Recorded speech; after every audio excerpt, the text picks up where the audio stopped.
By the way, Patrick Mahomes was Hey the wrong guys, quarterback. anybody else Chiefs. said that? Anyway, usually cut in uneven layers to enhance the effect.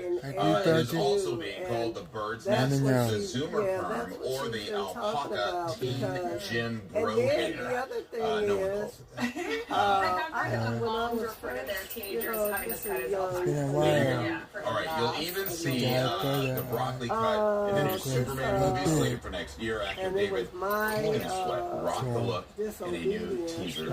Here's what I do know for sure. We talked about this in the last. It's only in the last 5 years that I've known 3 different teenage boys who've had perms. They go for the perms. So they're trying to get that whole thing, and I was like, "You're getting perms now?"